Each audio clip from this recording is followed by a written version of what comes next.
in more ways. Imagine being like a 10 subscriber channel and being advertised, uh, like what, managing, like who's moderating your chat. Dude, until I have at least 10 viewers, no, sorry, not 10 viewers, uh, until there's like at least 5 people in the chat, why would anyone care, like, for moderating? I need, come on. So I'm coming to you back live using the YouTube app again, because I actually cannot hold my phone properly. I'm right now holding the phone kind of like in the grandma way, just kind of grabbing it, grasping it, because I will not hold my phone the zoomer way, the way that destroys your pinky, because I did that at one point in my life without realizing it, and what made me realize was just the fact that my fucking pinky stopped working. Yeah, my new phone is rather big. I never asked for it. I never wanted it. It's actually not even that much bigger than my previous one, but it's a step up. So my old one was Samsung S21, and it had plastic case. Right, its body was made out of plastic, and pop socket was holding on it like it's, like it was what the fucking thing was made for, However,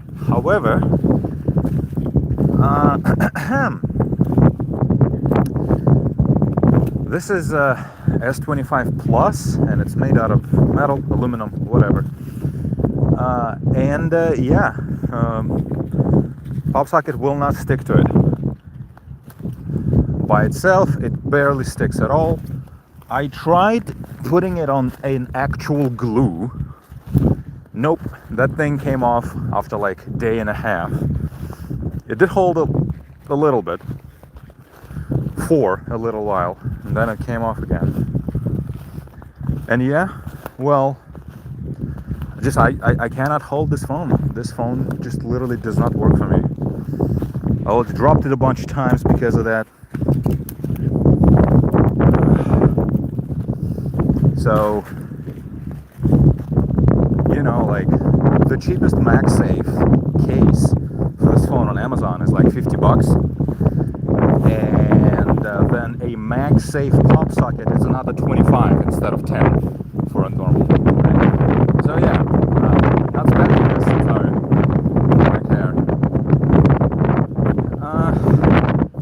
So yeah, fun times. Therefore, like, in order to hold the phone vertically, like, obviously, like, I need a pop socket. Because, like, how would I even...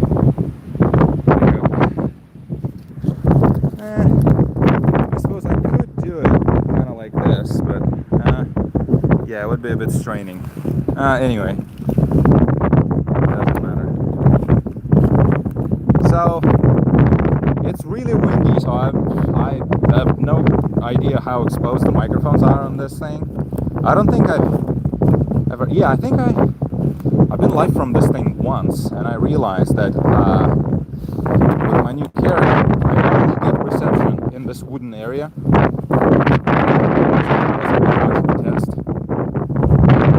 So yeah, I don't know how exposed the microphones on this thing are, if you're actually hearing anything at all, or if it's all fucked. I'm sorry.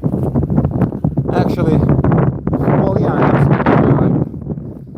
pretty much meant to say I'm not sorry, because who cares, and also I don't really, but I'm the one who's live. I'm the one who's inviting, explicitly or not, people to essentially join me.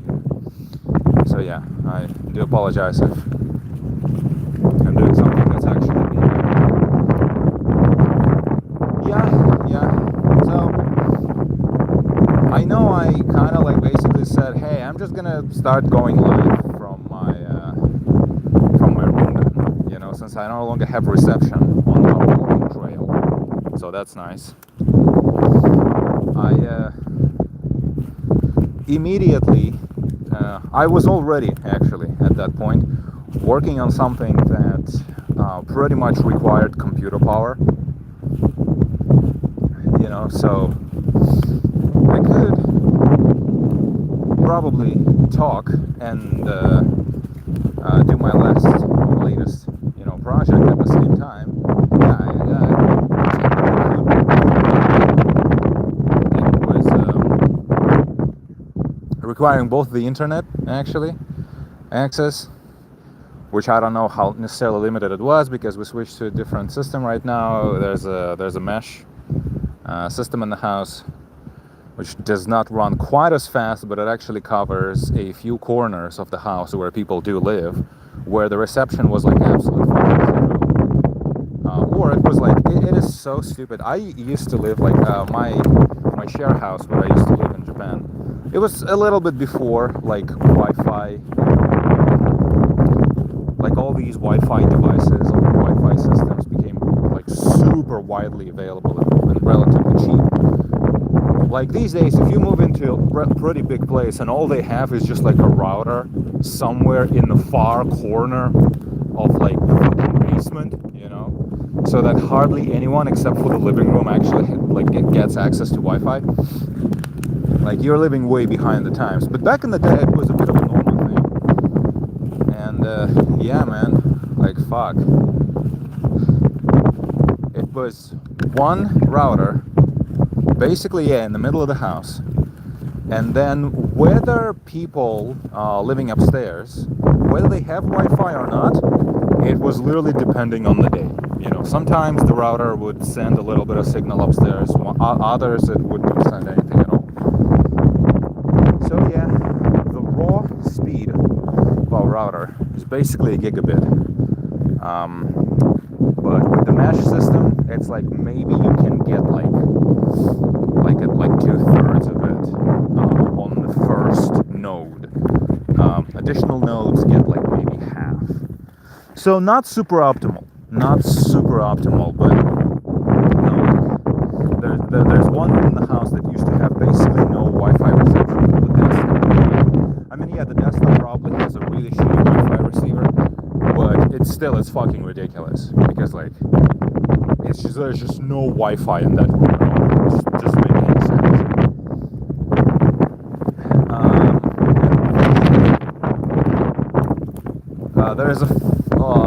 There's like a far away corner of the house den that's literally on the opposite side of the long router, where neither 2.4 nor 5 gigahertz networks could properly reach it because there are some smart devices that would completely just stop responding sometimes. And there was a smart TV that could either work like nobody's business for literally days non-stop, or it would occasionally lose the Wi-Fi signal, and like no matter what you do, you will not regain it for the next couple of days.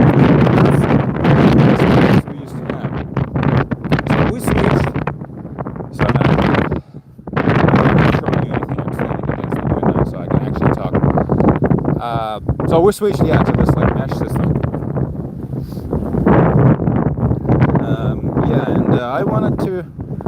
I was in the middle of a process, I was bouncing videos, uploading videos.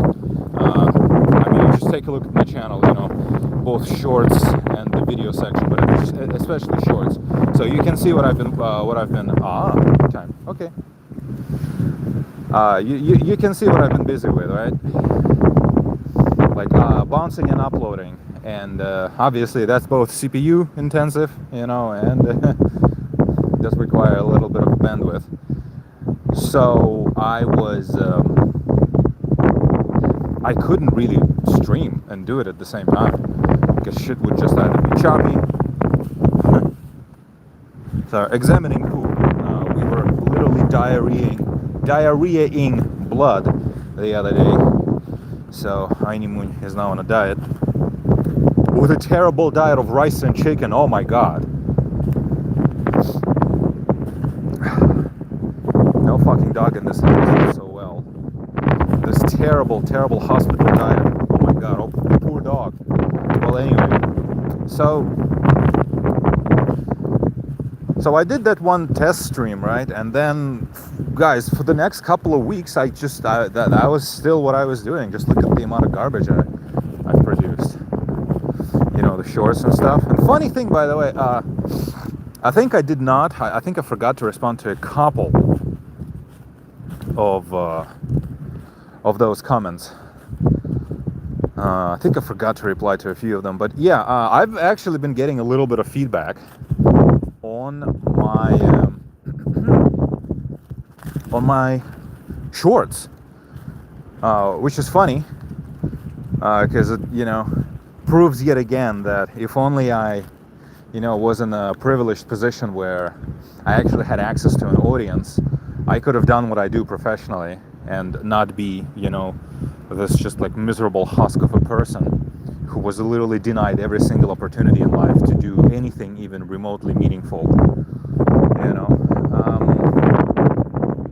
Couldn't be in IT, couldn't be like in music, couldn't in music composing, couldn't be a rock star, obviously, couldn't be a audio engineer, because there are no jobs for audio engineers now. There used to be about 15 years ago, approximately the same moment. I thought to myself, hey, what about career in audio? I've been doing audio my entire life. Let's open our own studio. That exact second was the moment where the last job for an audio professional in the world was taken. The last vacancy was closed. Yeah, so that's fun. Yeah, but anyway, it's fun to actually get feedback from people who, saying like, hey dude, love your stuff. And shorts is the only way it actually gets exposed. I do have a couple of views on my videos, and again, also strange, because we're talking about works that are very long form in some cases, but even when they're not they're still long form, like drone / I don't know, like abstract ambient, dark ambient, like ritual electronica type of stuff. And hardly anyone actually experiences that, hardly anyone watches that, but like people do watch shorts, or people are occasionally exposed to shorts of that content.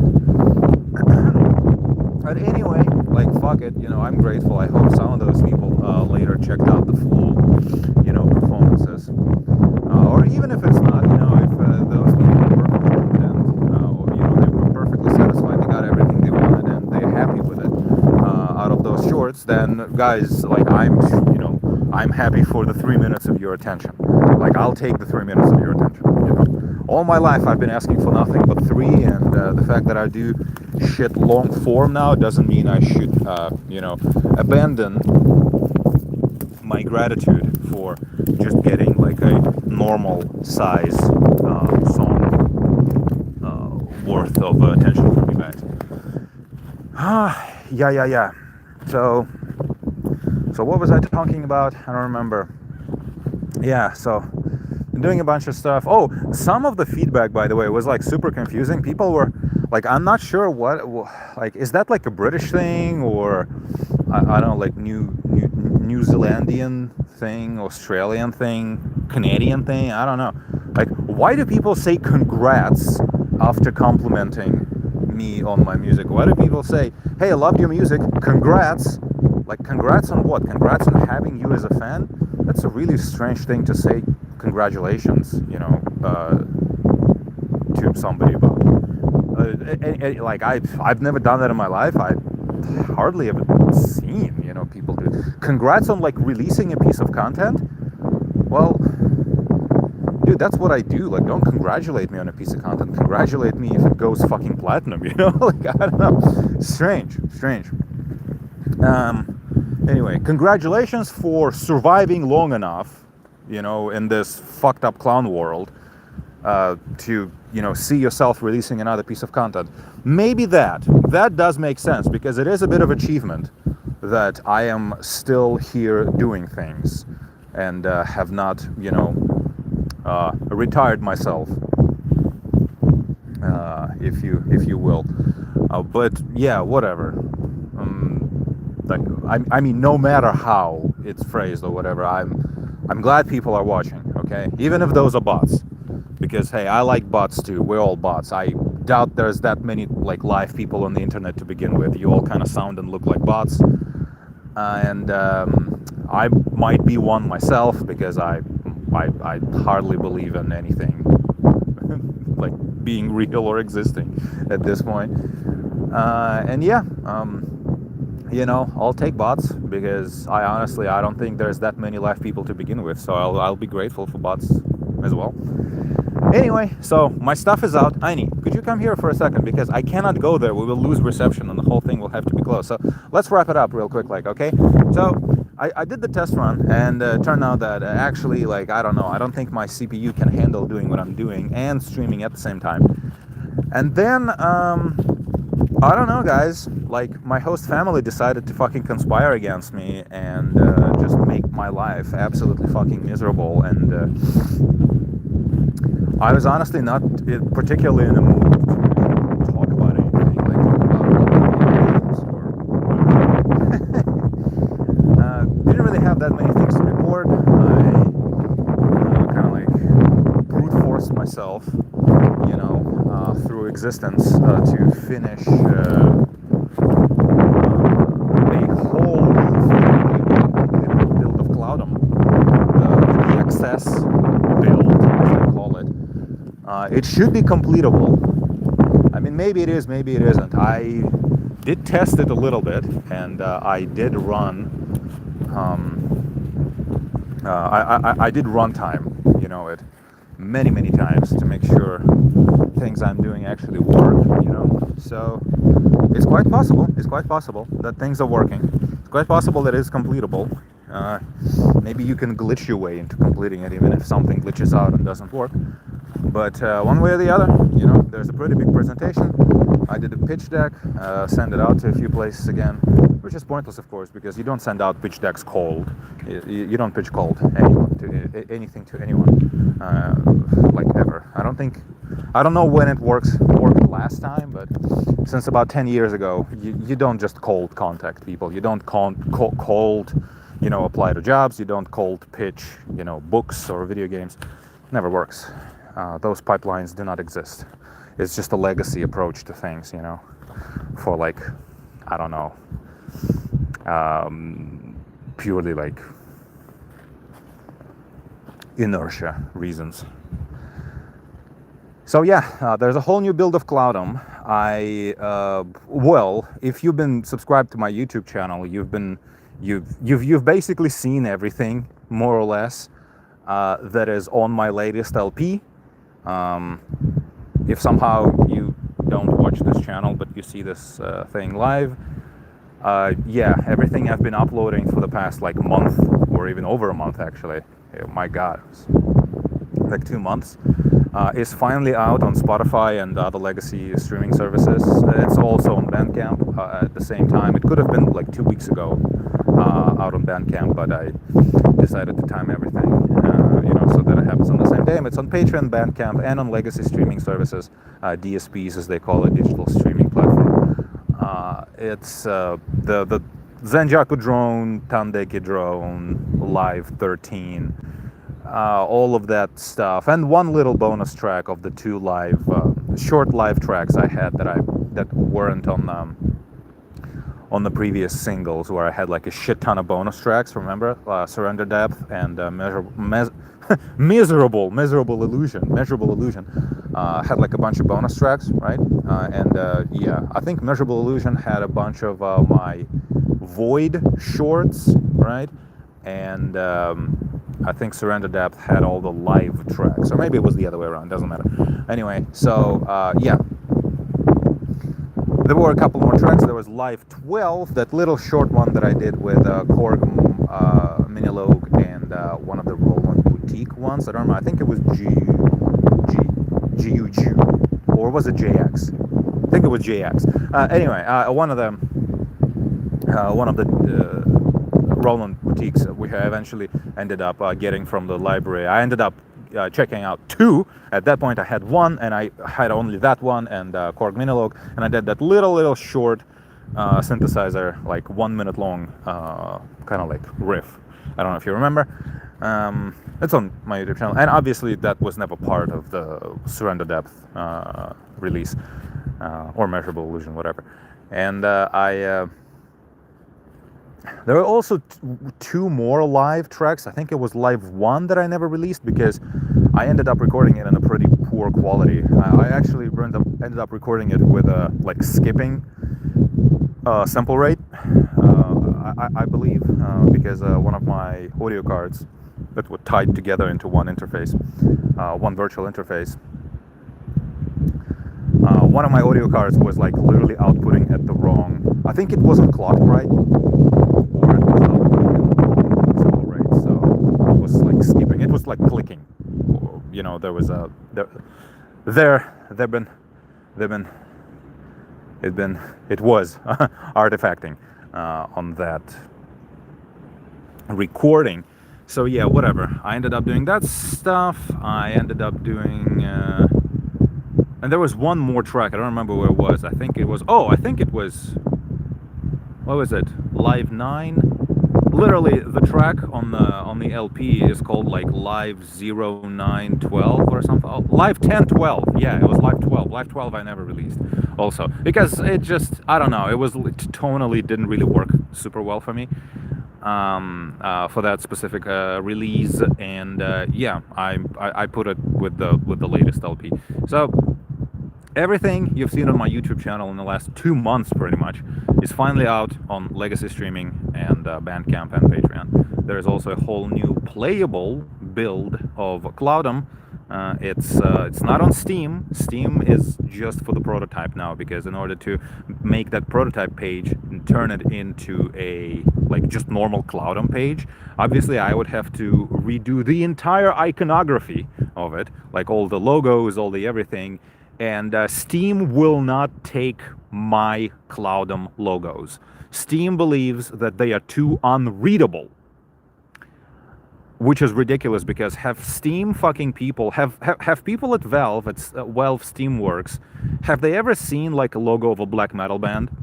And by the way, Sounddrop has been fucking grinding my gears also. Sounddrop just doesn't, Sounddrop fucking absolutely hates my covers, and I'm like, bitch, if you want me to have a cover, okay, just fucking make one, okay? Use Gen AI and just make one for me, that's good. Because that's ridiculous. There are black metal bands with 10 subscribers, that upload music to DSPs without even anything on the cover. It's just a picture of a forest, no band name, no release name, no nothing. Or they have something that's completely you just cannot fucking read that, right? Black metal font. Okay, they can do that. But if I want to release something on Bandcamp, it needs to be an image that is just bright enough. Cannot make it too dark. No. It needs to be the image of just the right, amount of lumens, and it needs to just have super readable John Halpert and the name of the release. God forbid you have an underscore somewhere in the text, format of the name of your release, but there said underscore does not exist, say, on the cover of the album. It's you stylized something slightly differently, whatever. Or you have double short underscore. You have two short underscores, 10, say on iTunes, but on the cover it's just one long one. Nope, Sounddrop will not even tell you what the problem is. They will literally just tell you, your cover is garbage. Here are 15 potential reasons, completely different reasons, for why your cover is garbage. Guess. And then you guess, you fix, and you submit again. You wait a week and hope that it's not rejected again. Sounddrop's been doing that shit for me basically since fucking forever ago. And they recently went through some kind of restructure, and I was hoping that, maybe they would, well, I don't know, give less of a fuck about now, because they charge so much money and take so long to do anything. It's very obvious there's one person left at Sounddrop. So if they basically just exist to launder as much money as they can for as long as they can afford existing, and then just shut down, I suppose. But no, they just as anal as ever, despite charging 5 times the amount they used to charge. And like, I don't know, I was hoping there would be more of a, like, I actually thought that. It was one of my kind of theories that, well, since Soundrop is now charging 5 times what they used to, maybe they're going to be more of a premium distributor. Maybe they will be offering services for promotion. Maybe there will be more of a direct line, you know, to people at Soundrop. Maybe they would help you to do something like you know, like landing pages for iTunes and stuff like that. You cannot do that. You get that shit for free, you know, on some pages. Well, you kind of get like a whole like landing page in general for free, if you like just like, this is all of this shit by that artist, right? But there used to be this thing on iTunes where only if you were with a big label who could negotiate, you having one, you could have like almost your own like a social media page inside iTunes, basically, with like your own everything. Spotify allows you to do something like that now. Back in the day, you had to negotiate for that. Well, you couldn't actually. You had to, you know, have people working for you who could negotiate something like that for you. Anyway, yeah, nothing changed. So, just as a pain in the ass process. And by the way, literally, it was $25 to release this thing, right? Because of 5 tracks. And by the way, they are split between like 2 physical releases. Well, not 2 physical, but 2 separate releases, right? One's called Zenjaku, the other is called Tandeki. And the kind of like subtitle for Tandeki is Zenjaku B-Man, which like Zenjaku B-sides. I just had B-sides as a separate release because, well, first of all, it's not going to cost me anything to have it like that.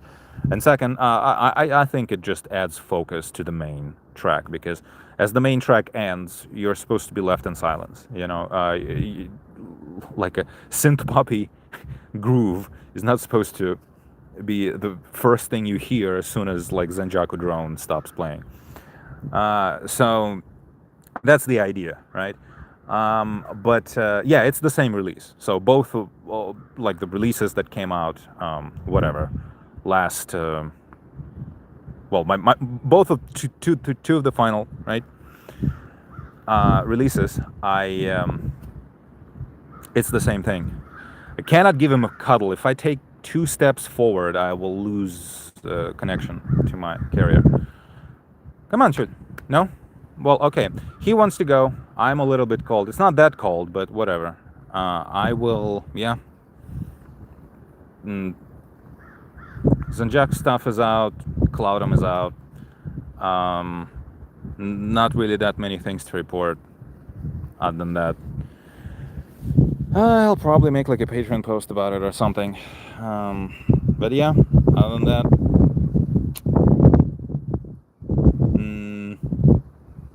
I depending on how like a thing or two plays out in the coming weeks, I probably will be doing some kind of update regarding what is it that I'm doing from now on. Cloudum, I'm trying to get funding for it again, so I'm not super active on it right now. More music.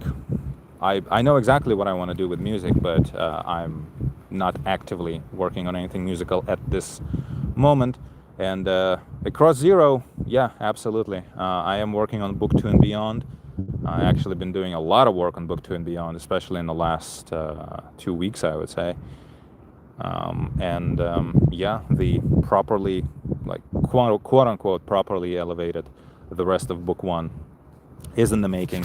I do not know, though, when I will be able to like properly edit it and properly elevate it, like to the best of my ability, because that takes time and concentration and quite a bit of mental health, which I am lacking right now. So I will definitely do it in the draft form. And by the way, the last chapter, chapter 6, I will try to do like a draft of chapter 5, but of chapter 6, it will literally be a zero draft, which I have right now. I am literally, not even kidding you, I'm gonna run it through an AI so that it spell checks. Because I tried spell checking it twice already, and there's still mistakes. So I'm gonna run it through a big spell check again, and then we'll check it again, and hopefully I will get something that's hardly elevated at all. I mean, it is in a few places, and some of the wordings are just absolute cringe, but it's at least, it will at least be readable and not embarrassing in the sense that, like, dude, you just have mistakes, you know, on top of mistakes here. And I will upload that stuff. Maybe I will edit it a little bit on the process, but that's besides the point. So chapter 6, I will be renaming, what do I have? Chapter 4 and 5 into just drafts, not zero drafts. And chapter 6 I will release as a zero draft. And that's what I want to do next, like quickly, you know. Yeah, so those are the news regarding Cross Zero. And I don't think I'm producing anything else. Is that enough, you know, things for one person to be doing? I think it is. Okay, bye-bye. Where do I am? Found you. There you are.